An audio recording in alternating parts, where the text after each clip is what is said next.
Hey guys, मैं योगेश आपका स्वागत करता हूँ आपके अपने चैनल योगेश टेक कोड पे, जहाँ सीखना हो गया आसान। आज हम गिट पे कंप्लीट ट्यूटोरियल करने वाले हैं। आज का ट्यूटोरियल उन सब लोगों के लिए है जो गिट सीखना चाहते हैं, चाहे वो कंप्लीट बिगिनर हो चाहे इंटरमीडिएट। तो पहले हम कुछ स्लाइड्स देखते हैं और फिर हम देखेंगे कुछ इंपॉर्टेंट कमांड्स जो हमें गिट में यूज करनी है। तो पहले देखते हैं गिट होता क्या है। गिट एक वर्जन कंट्रोल सिस्टम होता है जो कंप्यूटर फाइल्स में किए जाने वाले चेंजेस को ट्रैक करता है और उसका रिकॉर्ड रखता है। गिट के निर्माता है लाइनस टोरवाल्ड, जिन्होंने इसे 2005 में सबके लिए लाया। लाइनस टोरवाल्ड वही है जिन्होंने वर्ल्ड को लिनक्स ऑपरेटिंग सिस्टम दी। गिट सीखने के लिए आपको कोई प्रोग्रामिंग लैंग्वेज या फिर कोई फ्रेमवर्क सीखने की जरूरत नहीं है। गिट एक डिस्ट्रीब्यूटेड वर्जन कंट्रोल सिस्टम होता है। आप बोल सकते हैं एक डिसेंट्रलाइज्ड सिस्टम होता है, जहां बहुत सारे लोग एक साथ एक प्रोजेक्ट पे एक नेटवर्क में काम कर सकते हैं। गिट को यूज करके आप मल्टीपल डेवलपर्स के साथ कोऑर्डिनेट कर सकते हो। किसी भी वक्त आप किसी भी फाइल का स्पेसिफिक वर्जन देख सकते हो और उसे डाउनलोड कर सकते हो। जब ज्यादा लोग एक ही प्रोजेक्ट पे काम कर रहे होते हैं तो गिट में आप जान पाते हो कि किसने क्या चेंज किया है, कब किया है, कौन से फाइल में क्या चेंज किया। इवन आप लोग किसी एक पॉइंट पे रोल बैक भी कर सकते हो, चेंजेस को रिवर्ट कर सकते हो। जब आप गिट यूज करते हो तो जो रिपोजिटरी होती है वो आपके लोकल मशीन पे होती है। आप अपनी फाइल में कुछ भी चेंजेस करते हो, उसके बाद उसे सेव करके आप रिमोट रिपोजिटरी पर उसे पुश कर देते हो। जब आप आपकी लोकल रिपोजिटरी पे काम कर रहे होते हो तो आपको इंटरनेट कनेक्शन की जरूरत नहीं होती, पर जब आपको वो सारी फाइल्स रिमोट रिपोजिटरी पे डालनी होती है तब आपको इंटरनेट कनेक्शन की जरूरत पड़ती है। तो अब हम कुछ गिट की कंसेप्ट्स को देखते हैं। गिट कोड की हिस्ट्री का ट्रैक रिकॉर्ड रखता है, आपकी फाइल्स का स्नैपशॉट लेता है। आप कमिट कमांड का यूज करके डिसाइड कर सकते हो कि आपको कोड का स्नैपशॉट कब लेना है। किसी भी स्नैपशॉट को आप किसी भी वक्त देख सकते हो। आप कमिट करने से पहले आपकी फाइल्स को स्टेजिंग कर सकते हो।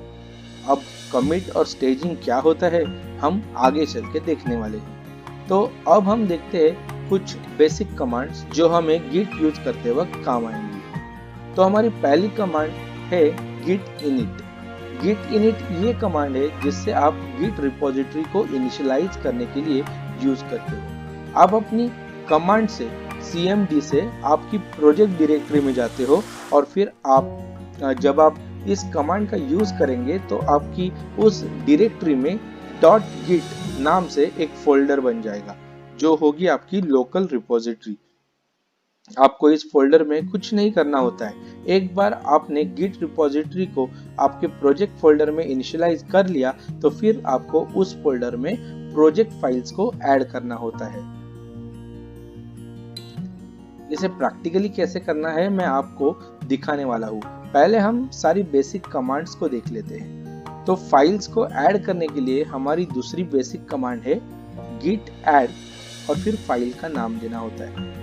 तो इस कमांड की मदद से हम फाइल्स को हमारे प्रोजेक्ट फोल्डर में ऐड कर सकते हैं। आप इस कमांड को चाहे जितनी बार यूज कर सकते हो। आपने फाइल में कुछ भी चेंज किया तो आपको उस फाइल को अपनी रिपोजिटरी में ऐड करना होता है और उसके बाद आप कमिट कर सकते हो, मतलब सेव कर सकते हो। यहाँ आप उस फाइल को स्टेजिंग एरिया में डालते हो। अगर आपको अपनी फाइल का स्टेजिंग एरिया जानना है तो आपको यूज करनी होती है command git status. Git status से आपको आपके वर्किंग ट्री का स्टेटस पता चल जाएगा।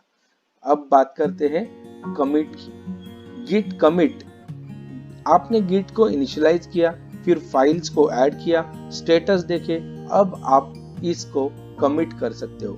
कमिट करने के लिए आपको गिट कमिट लिखना होता है। इससे आपके फाइल में किए गए चेंजेस को सेव किया जाता है। तो ये थी कुछ बेसिक कमांड्स जो आपको मालूम होनी चाहिए। अब मैं आपको ऐसी 3 और कमांड्स बताता हूँ जिससे आपको गिटहब या बिटबकेट में काम करते वक्त यूज करना है। गिट पुश एक ऐसी कमांड है जो आपकी लोकल रिपोजिटरी में जो फाइल आपने रखी है उसे रिमोट रिपोजिटरी पर पुश करने के लिए यूज होती है। वैसे ही गिट पुल से आप अपनी फाइल की लेटेस्ट रिकॉर्ड को रिमोट रिपोजिटरी से आपकी लोकल रिपोजिटरी पे ला सकते हो। तो नेक्स्ट कमांड होता है git clone. Git clone command से आप पूरी रिपोजिटरी को कॉपी कर सकते हो आपके स्पेसिफिक डायरेक्टरी में। जब भी कोई रिपोजिटरी आपको रिमोट सर्वर से लोकल सर्वर पे लेनी है तो आप गिट क्लोन करके उस रिपोजिटरी का क्लोन आपकी लोकल सिस्टम पे बना सकते हैं। अगर आपको गिटहब पे कोई रिपोजिटरी पसंद आती है तो आप उसे इस कमांड की मदद से अपने सिस्टम पर डाउनलोड कर सकते हो। गिट का इंस्टॉलेशन करना बहुत ही आसान है। आप गिट को लिनक्स, मैक या विंडोज पर आसानी से इंस्टॉल कर सकते हो। लिनक्स पे इंस्टॉल करने के लिए आपको कमांड लिखनी पड़ती है sudo apt-get install git। अगर आप लिनक्स फेडोरा यूज करते हो तो आप yum को यूज करके ये कमांड लिख सकते हो, जैसे कि sudo yum install git। Mac पे इंस्टॉलेशन करना है तो आपको के एड्रेस पे जाना है http://git-scm.com/download/mac और फाइल को डाउनलोड करना है और फिर इंस्टॉल कर देना है। विंडोज के लिए आपको http://git-scm.com पे जाओ और फिर वहां से डाउनलोड सेक्शन में जाकर आपको विंडोज के लिए जो फाइल है उसे डाउनलोड करना है और फिर इंस्टॉल कर देना है। वैसे तो आप ग्राफिकल इंटरफेस भी यूज कर सकते हो। गिट को इंस्टॉल करने के लिए अगर कमांड पसंद नहीं है तो आप GUI का यूज कर सकते हो, बट मैं स्ट्रांगली रिकमेंड करूंगा कि आप कमांड थ्रू ही करें, क्योंकि अगर आप GUI यूज करेंगे तो आप ज्यादा कुछ सीख नहीं पाओगे।